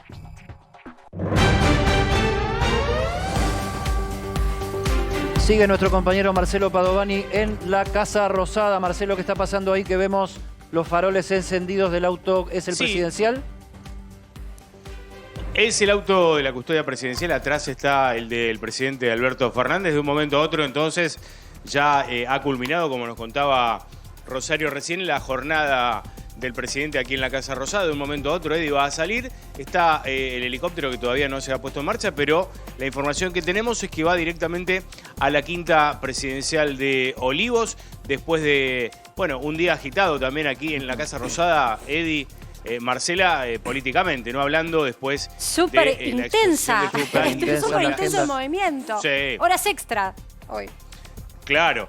Y además, bueno, como decíamos en la apertura de nuestro Para que sepas de hoy, Marce, Eddie, todos los ministros han salido encolumnados atrás del tuit de Alberto Fernández, solidarizándose con Cristina Fernández y rechazando las acusaciones de la Fiscalía en este caso, que recordemos, ¿no? A los que recién se suman, han pedido 12 años de prisión para Cristina y la inhabilitación para ejercer cargos públicos. Sí, Eddie, te escucho. Marcelo, el motivo por el cual se queda hasta esta hora el presidente en la Casa Rosada, ¿son las novedades que hubo en tribunales o hay algún otro tema? No, habitualmente sale a esta hora el presidente, ¿eh? Habitualmente sale a esta hora. Me refiero a que sí fue una jornada más agitada que las anteriores por todo esto que estamos contando. Pero ya, mirá, son las 20:06. Sí, a esta hora aproximadamente es la hora en la que suele salir el presidente en estas últimas de la Nación. jornadas, ¿no? Porque antes también había cierta situación por donde se dirimían determinados horarios la cuestión. Martín, ¿querés aportar algo? No, a lo que decía Marcelo, esta vez salieron casi todos los ministros o muchos más funcionarios del gobierno a apoyar a Cristina Kirchner, inclusive Sergio Massa. A diferencia de lo que había ocurrido el 2 de agosto, un día después del inicio de los alegatos, donde muchos funcionarios también salieron a apoyar a Cristina Kirchner, pero por ejemplo no lo había hecho Sergio Massa. Ahí hay una diferencia política importante. Hoy tenés a las 3 cabezas del Frente de Todos. ¿Te puedo hacer una pregunta al respecto, Martín? Sí, vos que obvio. lees siempre fino y tenés más información judicial que nadie, por lo menos en este equipo y varios equipos más de los que conozco. Sergio Massa en su tuit no niega el delito. Lo que está diciendo es que se le endilga a la persona equivocada, ¿o me equivoco? No lo tengo presente el tuit de Sergio Massa, pero si querés lo repasamos. Puede ser que sea así. Porque él lo que plantea es que se está violando la idea del Código Penal, donde se le adjudica al que toma, al último eslabón de la toma de decisiones, como el responsable de todas estas cuestiones cuando hay un montón de gente en el medio. Eso es más o menos lo que dice Sergio Massa. No dice esto es toda una payasada, sino que dice se está encarando mal el tema de la responsabilidad penal. A ver, te lo leo desde acá. Es absurdo plantear, dice Sergio Massa, que el jefe de la administración es responsable por cada uno de sus dependientes. Cambia el derecho penal y el encuadre del principio de responsabilidad. Estamos ante un peligroso antecedente para la política, empresarios y aquellos que tienen dependientes.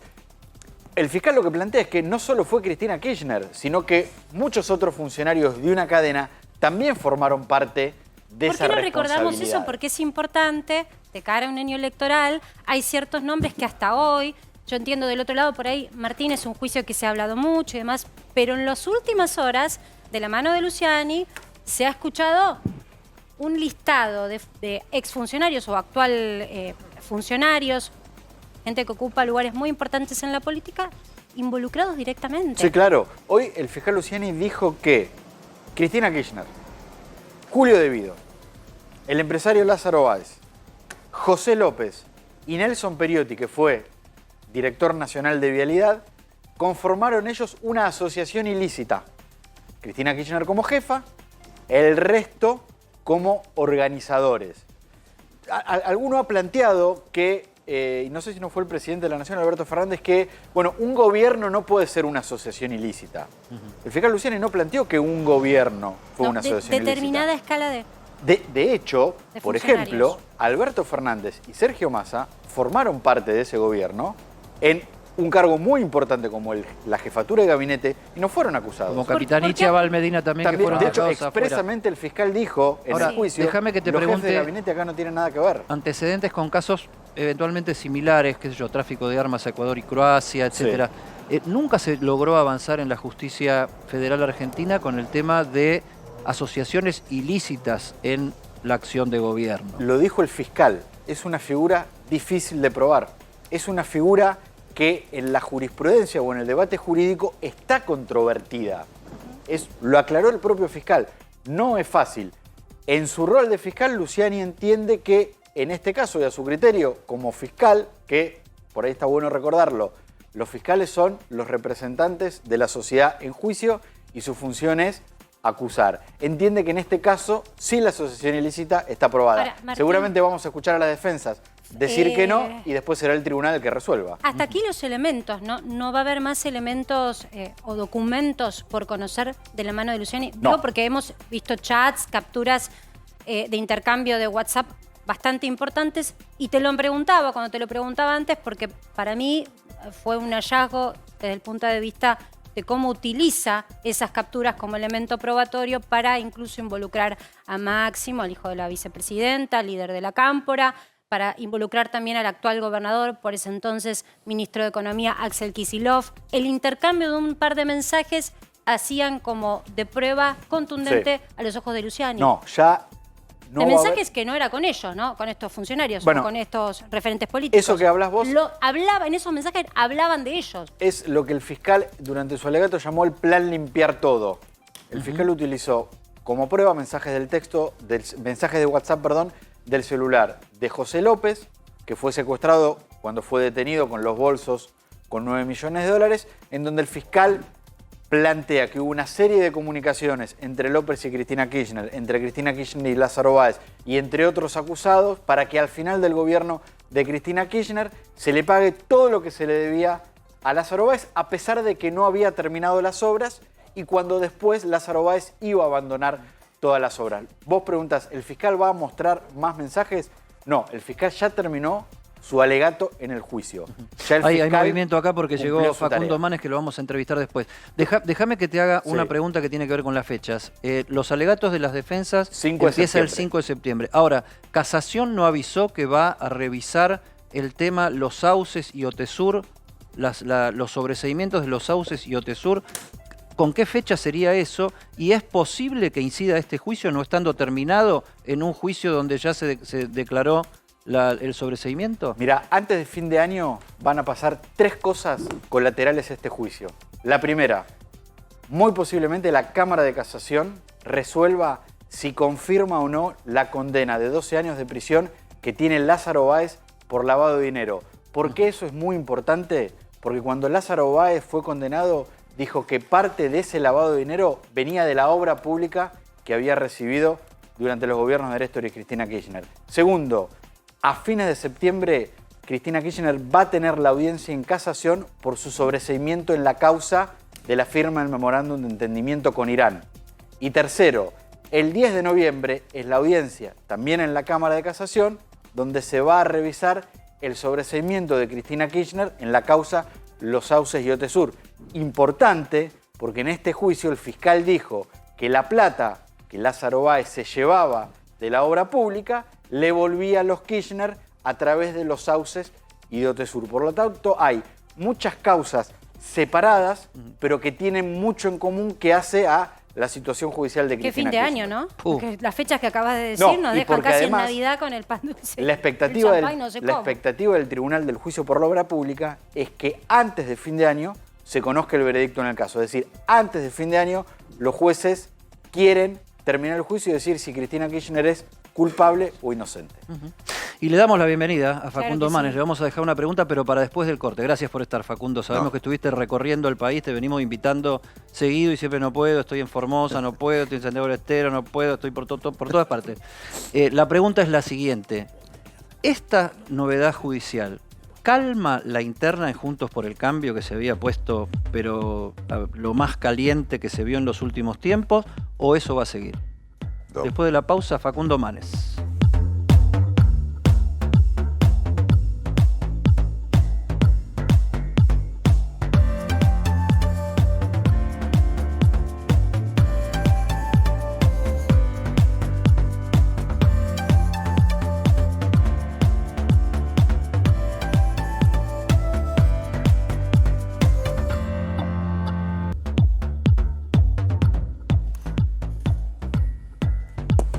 Y estamos en Para que sepa, seguimos con Facundo Manes, que le habíamos dejado picando una pregunta. Hay movimientos fuertes en el domicilio de Cristina Fernández de Kirchner en Recoleta en este momento. Hay reacciones en contra de la vicepresidenta a partir del alegato que hizo el fiscal pidiendo 12 años de condena por asociación ilícita y malversación de fondos. Este tema, Facundo, había quedado esta pregunta. ¿Calma un poco? O sea, ya está lo de Cristina, descomprime la interna en la oposición, porque se puso muy fuerte a partir de la designación de Sergio Massa. Bueno, primero, gracias por invitarme. ¿Qué tal, Facundo? ¿Cómo andás? Segundo, déjenme comentar una breve idea sobre lo que pienso de esta situación de hoy. Yo creo que en Argentina tenemos que respetar los dictámenes de los fiscales, las decisiones de los jueces. La vicepresidenta va a tener la oportunidad de defenderse. Hay que esperar ahora el fallo, ver los argumentos, la valoración de las pruebas. Pero es importante que en Argentina comprendamos de que la política no puede influir en la justicia. Y esta decisión que avisó de que mañana va por sus redes sociales y sus propios medios, donde también es muy seguida, va a expresar su opinión. Está bien, puede expresar la opinión que quiera, pero es un momento para valorizar el rol de las instituciones en un país. Los países ¿Vos fracasan. crees que está mal movilizarse al domicilio de un acusado cuando habló el fiscal? ¿Cómo? ¿Crees que está mal movilizarse al domicilio de un acusado cuando yo no lo haría, yo no lo haría. lo acusó? Yo no lo haría. Yo creo que hay que dejar en manos de las instituciones estas decisiones y todos tenemos que calmarnos un poco porque la sociedad está exhausta, está triste, está estresada y sumar más estrés a decisiones judiciales es un problema. Con respecto a la pregunta que me hacían sobre si esto impacta en la coalición opositora, yo creo que el desafío que tiene la coalición opositora es de discutir un programa de gobierno y de juntarnos en base a ideas, porque creo que lo que falló en el 2015 fue unirnos para ganar la elección. Se le ganó el kirchnerismo, pero después no se pudo transformar a la Argentina. Y también le pasó al Frente de Todos. Fue una alianza para ganarle al PRO, sin una idea a fuerza, sin un acuerdo de ideas. Está perfecto. Ahora, Lilita Carrió salió a decir que la mitad son socios de Massa, incluido vos. Y denuncias graves. Yo no tengo nada que ver con Massa. Como lo que dijo de Ritondo, digo, denuncias graves también. Me da mucha lástima, por un lado, cuando recorro la Argentina, ver una sociedad entristecida, con la autoestima baja, y ver una dirigencia totalmente desconectada de la realidad, discutiendo y mezquindades internas. ¿Carrió está desconectada de la realidad? Y la pelea entre los dirigentes es una desconexión total. La sociedad, ¿sabes qué quiere? Que nos resuelvan los problemas, la inflación, que no llegamos a fin de mes, la inseguridad. Esto es como si vos estás en la sala de espera, tu familiar está en terapia intensiva o en quirófano, y vos te imaginás que los médicos están enfocados en tu familiar. Y después te enterás que los médicos están peleándose entre ellos. Y el familiar, o sea, Argentina, el paciente, sin atención. Así está la sociedad, viendo una dirigencia discutiendo por los temas que les interesa a la dirigencia, no a la sociedad. Y acercarse a Juan Schiaretti en la provincia de Córdoba, ¿le interesa a la sociedad? ¿Me lo preguntás por mi visita? Sí. Yo hablo con todos. Una de las cosas que estoy intentando hacer y contribuir con mi involucramiento en la política es generar un espacio que genere una nueva mayoría por arriba del laberinto para poder tener mayoría legislativa el año que viene, ganando la elección y transformar la Argentina. No se va a poder hacer eso. Nosotros tenemos que encarar la modernidad, el desarrollo y dejar atrás la decadencia. Como antes hubo un dilema en los 80 de dictadura versus libertad y la sociedad encaró la libertad y conseguimos reconstruir la democracia. Hoy creo que hay un dilema que es la decadencia, la involución de Argentina, o encarar el desarrollo, el crecimiento, dejar de hablar del subdesarrollo sustentable. Y yo creo que para eso hay que hablar con todos. Pero lo más importante no es la reunión de dirigentes. Lo más importante es que la sociedad tenga un cambio de mentalidad colectiva. Si la sociedad no tiene un cambio de mentalidad colectiva hacia la modernidad y el progreso, esto no se va a poder cambiar, no lo va a poder cambiar un dirigente, una reunión de dirigente, un espacio político. Acá tenemos que hacer un cambio colectivo de época. ¿Y tu sensación es esa o es una sensación en donde pareciera que un partido como que es, haciendo de cuenta como que estamos hablando de fútbol, ¿no? El partido electoral del año que viene parece que se dirime como si fuese un Boca versus River, Cristina versus Macri.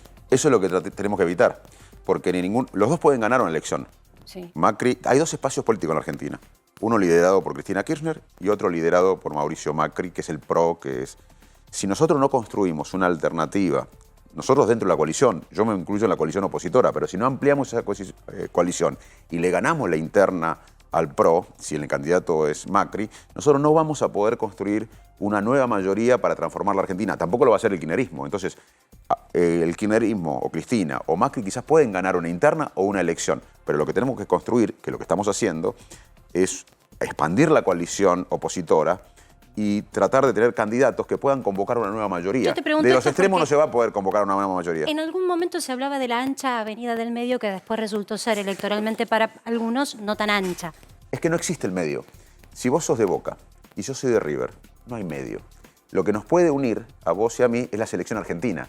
Nosotros tenemos que construir, como en los 80 fue la democracia, un paradigma, que ahora es la modernidad, el desarrollo, discutir cómo generar riqueza, los desafíos del siglo XXI. Si vamos para adelante o sigamos. No es allá ni acá, es arriba. Es arriba. Eso es lo que vos estás planteando. Ahora bien. Ahora, eso no se va a poder hacer con Macri ni Cristina. Ahora bien, hay quienes proponen, por ejemplo, Juan Manuel Urtubey, y hay quienes temen, por ejemplo, Carrió, que lo que se está armando es una coalición por el centro que deja un poco afuera al PRO de Mauricio Macri y un poco afuera al ultrakirchnerismo de Cristina Fernández de Kirchner para ir a una cosa más de centro, de dialoguismo, de lo que se habló en el Council of Americas. O sea, un gobierno de coalición. Sí, pero eso no se puede hacer, como muchos lo proponen, de una reunión de cúpula. Tiene que haber, primero, una misión argentina. Decir, ¿qué país queremos? Discutir, por eso yo creo que este año hay una gran oportunidad de discutir el país que soñamos, la propuesta de desarrollo de Argentina, la misión argentina. Y tenemos que hacer alianzas para esa coalición, no para ganar una elección al rival, porque ya se hizo. El 2015, ¿qué fue? Fue eso, y el 2019 fue eso. Y no se pudo transformar la Argentina, tenemos que aprender de los errores. Ahora hay que discutir ideas. Tenemos un programa de país y vamos a discutirlo. Si estamos de acuerdo, nos aliamos, juntamos. Pero juntarse para ganarle a otro es repetir el fracaso del 2015 y en esa discusión 2019. de ideas, ¿cómo estás charlando, si es que estás charlando con Larreta? Mira, yo estoy charlando mucho con Alfredo Cornejo. Fui a Mendoza hace unos días. Mañana estamos en Coninagro juntos. Vamos a recorrer el país. Estoy hablando con Martín Lustó. Hay un radicalismo de pie. La novedad que pasó en la elección pasada y se está consolidando es que un partido que hizo autocrítica, que incorporó gente nueva, que se dio cuenta que no tiene el derecho divino a existir si no se adapta a las ideas de la actualidad, si no incorpora gente. Y yo creo que el radicalismo, que es un partido territorial extenso en la Argentina, tiene un rol histórico como tuvo en los 80, ahora renovado, con nueva gente, con nuevas ideas, con la experiencia de los dirigentes tradicionales, de convocar a un amplio espectro social. Yo creo, por eso estamos hablando con Alfredo Cornejo, de empezar desde el radicalismo a convocar a muchos sectores. Yo creo que esto no se puede hacer desde el PRO ni desde el kirchnerismo. En ese mismo aspecto te pregunto, el presidente de la Unión Cívica Radical es Gerardo Morales, es gobernador de Jujuy y es aliado del Frente Renovador de Sergio Massa desde el principio de que llegó a la gobernación. Nunca se desarmó esa alianza, sigue funcionando, el vicegobernador sigue siendo del Frente Renovador. ¿Eso complica o ayuda al discurso que vos planteas como construcción? Primero le mando un saludo porque ayer se mató la cuñada, la hermana de Tulia, así que un abrazo para Tulia y para Gerardo. Con respecto a esto, yo veo en Gerardo Morales un convencimiento de que el próximo presidente sea radical y que la coalición opositora sea liderada por el radicalismo. La verdad que en eso coincidimos y creo que él está convencido de esto. Él está recorriendo el país, yo también, Alfredo Cornejo. Martín está en la capital haciendo un gran trabajo para tratar de ser jefe de gobierno. Bueno, todos queremos un presidente radical. También lo mismo para Valdés, el gobernador de Corrientes. Hay mucha gestión, Mendoza, Jujuy, Corrientes, hay más de 400 intendentes. Es un partido político que tiene experiencia, que incorporó gente nueva. Creo que es la plataforma que necesita la Argentina, más allá, no alcanza con el radicalismo. Esto hay que expandirlos, hay que hablarle a los no radicales. De hecho, cuando yo recorro el interior, se llama empatía, es reconocer al otro. La empatía es la capacidad que tenemos de, como hacía Alfonsín, hablarle a los no radicales, Vamos a los a ir a eso y vamos a ver los claramente los Morales, fititos, yo los creo que fititos de la Morales, empatía. más allá que su vicegobernador pertenece al espacio de Massa y es público, no me parece, digamos, algo que sea reprochable. oscuro, porque está a la vista de todos, todo el mundo sabe que el vicegobernador de ¿Pero Morales es es de Massa. reprochable eso? Pero yo o creo políticamente inconveniente. Claro, pregunto, ¿se Mirá, puede reprochar esa elección de ese lugar, de esa persona? Fue Morales y el vicegobernador fueron electos a la luz del día, se merecen, no fue una alianza escondida. Ahora, yo creo que Morales quiere un presidente radical. No creo para nada que Morales esté trabajando para otro objetivo que no poner un presidente radical. Las cuentas y los números que se están manejando dan a consideración que están jugando a un pleno. Yo digo, si esto fuese un juego, es un pleno. Es decir, vamos a hacer todas las medidas complicadas de comunicar, poco simpáticas de comunicar de acá a fin de año, porque hay que hacerlas, porque además hay un acuerdo con el Fondo Monetario y necesitamos del crédito externo, necesitamos que vengan inversiones de afuera. Si se concentran en el último tramo del año, la expectativa de esta gestión, de la gestión de Massa, es que se empiece a cosechar el fruto de esa inversión, de noticias poco favorables, en el te diría en el segundo trimestre del año, muy cerquita de cuando se cocina la campaña electoral. ¿Pensás que va a ser una elección muy difícil si le sale bien al peronismo esta apuesta? Bueno, primero déjame hablar de las medidas del ministro de Economía. Primero que le deseo suerte, porque si le va bien, nos va bien a todos los argentinos. Pero lamentablemente no veo un plan económico, no veo un plan de estabilización macroeconómicas, con todas las variables económicas. Veo medidas inconsistentes.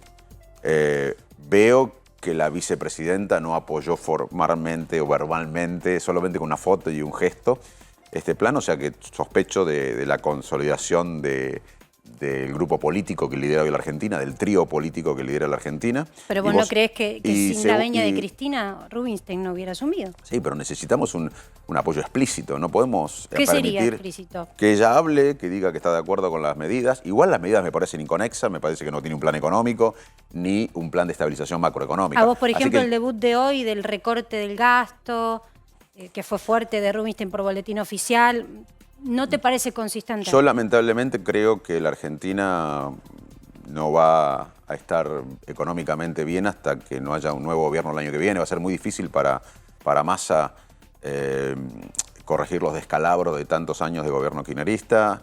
Acá todos fallaron en la economía, pero el problema estructural de la economía argentina es la falta de confianza. Y acá no hay confianza, en el país no hay confianza.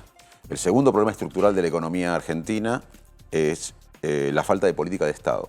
Y el tercer problema estructural de la economía argentina es la falta de productividad. Nosotros tenemos una matriz productiva de materias primas o de productos con poco valor agregado, en un mundo donde la economía es el valor agregado del conocimiento. Así que tenemos problemas estructurales económicos y estamos dedicándonos a discutir la fiebre, los síntomas, que son la inflación, el dólar, la brecha cambiaria, pero esos son síntomas de una economía enferma. Y la verdad que yo veo una discusión sobre los síntomas, sobre bajar la fiebre, pero no le sobre... va a dar el tiempo.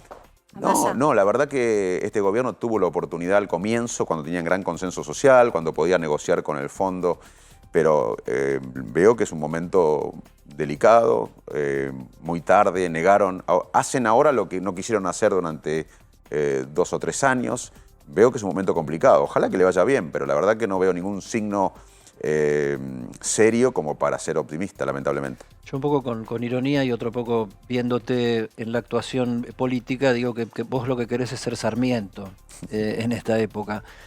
Uno de los anuncios que hizo, lo contaba Marcela recién, desmenuzadamente, ministerio por ministerio, es un ajuste de 50.000 millones en el Ministerio de Educación con el Plan Conectar Igualdad. ¿Qué visión te merece ese tipo de ajustes? ¿Se pueden hacer ajustes en la educación? ¿No se pueden hacer? Mirá, Simón Pérez, ahora que está de moda, como Simón Pérez bajó la inflación en Israel, recortó en todos los ministerios, incluso en educación. Pero acá, la verdad que yo hubiese recortado antes la política, el gasto político. El gasto político en la Argentina es oscuro, es fofo, es muy importante, y yo hubiese cortado el gasto en la política, en el gasto político antes que en la educación.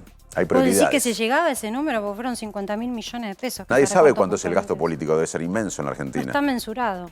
Pero ahí yo si hubiese... Porque acá hay un problema También ético. se recortó la prevención de enfermedades que se transfiere a través de municipios, un programa. Por eso, yo creo que punto como esta vez le médico. toca a la política hacer el ajuste.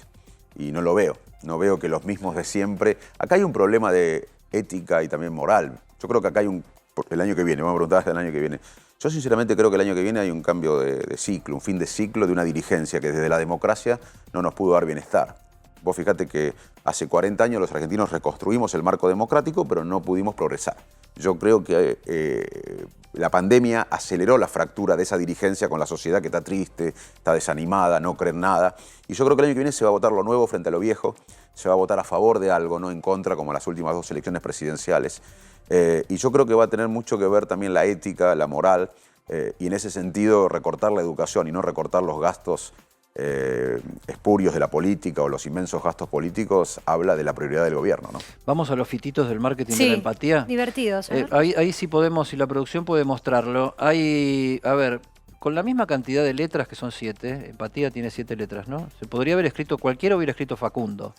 Esta es una a favor, te la concedo, es una a favor. Ahora, vos estás haciendo campaña con recorriendo el país, estas imágenes que tenemos son de Mar del Plata, y están.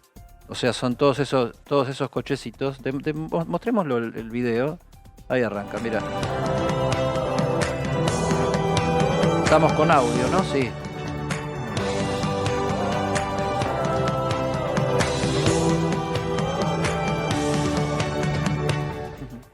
Ahí está, empatía. Vos podías, en la misma cantidad de fititos podías haber puesto Facundo, pero pusiste empatía. ¿Cómo toma la gente esto? Porque no es una palabra fácil de asumir. Pero es lo que necesitamos, porque de acá nadie se salva solo. Estamos quizás en la peor crisis de la Argentina. La pandemia es una crisis multicausal, una crisis de salud, económica, humanitaria, ética, de salud, de educación, la salud mental. Hoy está colapsado el sistema de salud mental en la Argentina. No hay psiquiatras, no hay turnos con psicólogos, mucha gente deprimida, ansiosa. Estamos frente a una crisis de... Tenemos problemas con la aplicación de la ley de salud mental. Bueno, la Argentina está rota por dentro, el argentino está roto por dentro. Entonces, ¿cómo salimos de esto? Entre todos. Por eso lo veo parecido al proceso democrático si salimos bien.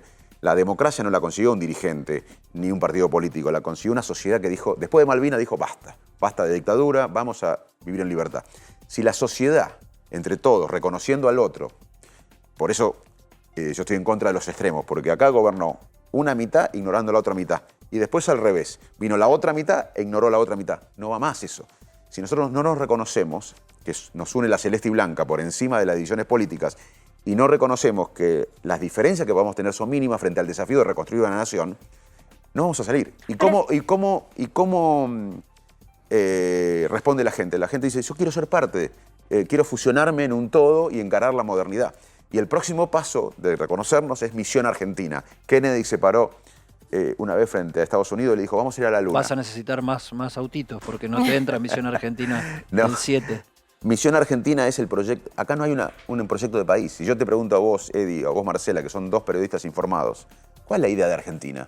Una vez De Gaulle se preguntó, ¿cuál es la idea de Francia? Pero, ¿cuál es la idea de Argentina? Acá no tenemos un plan de desarrollo. Y acá no podemos planificar ni 2 años. Vos fíjate que este gobierno pasó de aliarse con Nicaragua y con Rusia a estar chupando de la media a Estados Unidos. Que no está mal. Yo creo que hay que aliarse con Estados Unidos, con Europa, con los países centrales. Acá no podemos planificar ya dentro de un gobierno. Pero tenés presupuesto y hay un lío bárbaro con el censo, pero por si ejemplo. que no están procesados los datos. Pero si yo quito de escena a Macri y yo quito de escena a Cristina, también podría decirte que del lado del peronismo hay referentes que no exacerban los extremos.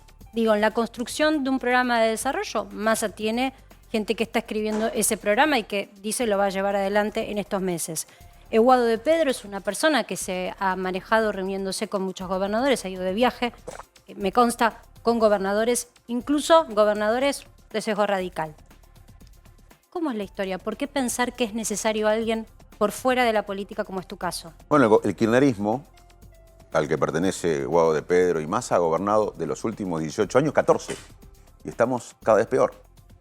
La verdad que me sorprendería que los gobernaron 14 años del último 18 y que cada vez estamos peor, ahora sean los que salvan a la Argentina. Pero la receta de Juntos por el Cambio de los manuales de Harvard tampoco penetró bien en efectos de Argentina. Yo fui muy crítico de Cambiemos. Lo sé. Yo fui muy crítico de Cambiemos. Pero te abrazás hoy políticamente a alianzas con gente que ha formado parte de anterior gestión. El radicalismo yo me involucré el año podido pasado a un partido político porque no creo en la antipolítica. Sí. Yo creo que no se hace mejor periodismo con antiperiodismo. Totalmente. No se hace mejor medicina con antimedicina. Y no se hace mejor política con antipolítica. Y la política es la mayor herramienta de transformación social que tiene una sociedad. Y que en este momento tenemos que involucrarnos todos. Ahora, me involucré en un partido que fue furgón de cola del PRO, que no gobernó. El mismo Macri dijo, esto es una alianza o una de elección. ¿Y por qué no solo? Con la fuerza de tu nombre. Es muy difícil hacer política de manera independiente porque sin una construcción. ningún partido ya establecido. No, porque soy radical. Los valores del radicalismo, de la honestidad, del respeto a las instituciones, de la ejemplaridad de los dirigentes, parecen viejos, pero son modernos. Si a eso le agregamos invertir en una revolución educativa, científica... Se te ilumina no, pero además, si a eso, a los valores del radicalismo antiguo, que son muy modernos, le agregamos las ideas del siglo XXI, que son invertir en educación, en ciencia, en tecnología, vincularlo a la producción, insertarnos inteligentemente en el mundo, la verdad que... y además que es un partido que, como no gobernó en los últimos 4 años de Cambiemos, puede convocar, porque ¿qué pasó con Macri? Vino y dijo, voy a unir a los argentinos. Y terminamos más divididos, en parte influido por Durán Barba, que fomentaba la grieta. Entonces yo no creo, sinceramente, que ese sector pueda generar una nueva mayoría. Cuando vos decís todos, ¿no? Esto es con todos. Sin los extremos. Se sale con todos. Sin los extremos. Hablás de la gente y excluís a la dirigencia. Claro, yo hablo de la gente. Te recuerdo que está en el gobierno una entidad que se llama Frente de Todos. O sea, todos como consigna ya está planteada y no son todos. No, es la gente. Son una parte. Sino acá te lo muevo en punto, porque acá diste en la tecla de lo que yo trato de decir, de lo que yo estoy convencido. Acá si no hay un cambio cultural, un cambio de mentalidad colectiva, esto por más que venga Eddie Zunino, Marcela, Amar, ni se te ocurra, ni se te ocurra. Digo, nosotros tenemos que definir si vamos a encarar el desarrollo, la modernidad, los desafíos del siglo XXI, o si vamos a seguir discutiendo el subdesarrollo sustentable, la involución de Argentina, o vamos a seguir administrando pobreza, que es lo único que generamos, pobres. O peleando por los cargos. Entonces, en la próxima ¿vamos a la modernidad electoral o no? Entonces tenemos que ver, vos decís, che, pero ¿qué es esto que decís, Facundo? Bueno, Corea del Sur, en la década del 50, la mayoría de la población era pobre, analfabeta, y encaró el desarrollo. En ese momento tenía el mismo ingreso per cápita que Ghana. Hoy Ghana debe tener el mismo ingreso per cápita, pero Corea del Sur despegó, porque tuvo un proyecto de país. Lo mismo pasó con Israel. Estados Unidos poniendo todo para competir con el norte. Es cierto, por eso no podríamos ser, por eso el modelo argentino de desarrollo no podría ser Corea del Sur, porque geopolíticamente Estados Unidos tenía mucho interés ahí. Tampoco podríamos ser Israel, aunque fue un modelo de desarrollo interesante, por lo mismo, un enclave en Medio Oriente, los rusos que fueron a Israel después de la caída del muro, los rusos educados, científicos, pero podríamos inspirarnos en el modelo de desarrollo de Canadá. Canadá tiene parte de la economía basada en materias primas que a su vez tienen tecnología y ciencia y valor a la materia prima. Y parte de la economía que no tiene que ver con la materia prima. Eso sería un buen modelo de inspiración para Argentina. Y nosotros podríamos ser el doble de rico en 10 años. Hoy exportamos 90.000 millones de dólares. Sí. Podríamos exportar el doble, 180.000, si apostamos a la minería, a el potencial del agro, a la energía, a la pesca. Nos tenemos que ir a una brevísima pausa, pero te quiero plantear una pregunta. Hoy hubo una reunión con el campo y no hay un acuerdo para que empiecen a liquidar lo que el gobierno presume son dólares que se pueden adelantar de la cosecha. La pregunta es, ¿qué hacemos con el campo? ¿Cómo se para un gobierno cuando gestiona, cuando el campo es el que aporta los dólares y no siempre está de acuerdo con las medidas de política? Ya venimos.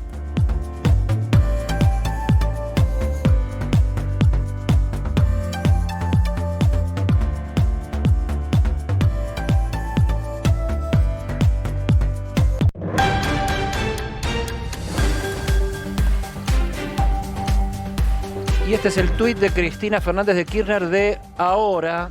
Lo único que le faltaba a Rodríguez Larreta para ser Macri. La policía de la ciudad reprimió con palos, gas pimienta y gases lacrimógenos a ciudadanos y ciudadanas que se acercaron a Juncal y Uruguay como muestra de apoyo frente a los insultos de un grupo de energúmenos macristas. Se sabe, Juncal y Uruguay es el lugar del domicilio de la vicepresidenta en la ciudad de Buenos Aires. Sigue el hilo de Twitter, jamás ningún militante ni simpatizante de nuestro espacio político ha ido al domicilio de ningún dirigente macrista a insultarlos, ni a la casa de Macri, ni a la de Rodríguez Larreta, ni a la de Bullrich o María Eugenia Vidal. Es el tuit de Cristina Fernández de Kirchner, último hilo del tuit. Son muy, pero muy violentos y cuando son menos, la policía de Rodríguez Larreta se suma a la agresión contra mi persona. Nunca fueron ni serán democráticos. Es una opinión, Facundo, de la vicepresidenta de la Nación sobre quienes vos compartís espacio político en Juntos por el Cambio. Obviamente está ocurriendo esto en este momento. Podés opinar. Sí, esto refleja lo que hablábamos antes. Necesitamos líderes que unan, no que dividan. Líderes que nos lideren con esperanza, no con miedo. Esto nos acerca más a más pobreza, más debacles de odio entre dirigentes que después se reflejan en la sociedad. Así que es todo lo que hablábamos antes. Tenemos que cambiar la mentalidad, ir al progreso, al desarrollo, unirnos detrás de un propósito común y dejar la pelea entre dirigentes en un segundo plano. Argentina tuvo muchos proyectos autobiográficos. Si vos me decís, ¿cuál fue uno de los problemas de Argentina? Fue que tuvo proyectos narcisistas de poder, personalistas. Las instituciones son fuertes, deben ser fuertes e importantes. La diferencia entre República Dominicana y Haití son las instituciones, es la misma isla. La diferencia entre Nicaragua y Costa Rica son las instituciones. Entonces, me parece que acá hay demasiado personalismo, demasiado narcisismo, y es lo que tratamos de construir, un espacio que represente más las instituciones, el proyecto a largo plazo, el proyecto de país, y no la pelea entre dirigentes. Dejar estas discusiones. Yo te había planteado una pregunta que tenía que ver con tu posición sobre el campo, porque el campo es aliado cuando se es oposición, pero cuando esa bandera le toca gobernar, generalmente confluyen las tensiones, la tensión en el poder económico que reviste, siendo el área que más dólares aporta a nuestra economía. ¿Cuál es tu planteo? ¿Dónde te vas a parar vos con respecto al campo? Mira, yo vengo del campo, soy del campo, tengo varias cosechas encima. A mí me están hablando por la cucaracha, me dicen que tenemos fotos que dan cuenta de eso. A ver, mientras vos hablás, pero yo quiero ver de qué se trata esto de que... La Argentina, hay un tractor, ahí están con mis primos en el tractor. ¿Estamos hablando de un tractorazo? Claro, ahí estaba en el tractor que estaba manejando, yo era tractorista y con mis dos primos, eso en Arroyo Dulce, entre Arroyo Dulce y Salto, una foto de hace muchos años. La peluca intacta. No quiero decir el nombre del tractor porque todavía se vende esa marca, así que no voy a hacer propaganda. Pero después trabajé en un Hanoma 60, que era un tractor ya que no sé si se vende, pero hice varias cosechas. ¿Arrancaste entonces mano a mano con el campo? Sí, esta es otra foto de una carneada. Esa es de una carneada con Don Ramón. El que está abajo mío, el que está abajo mío era Don Ramón. Mirá, abajo, en la cara tuya era Don Ramón, que era como mi ídolo. Acá. Pero le decían Don Ramón porque se parece al del Chavo, ¿o no? Sí, ¿O se llama así? Sí, claro. El otro era Pepe Trejo y después el otro...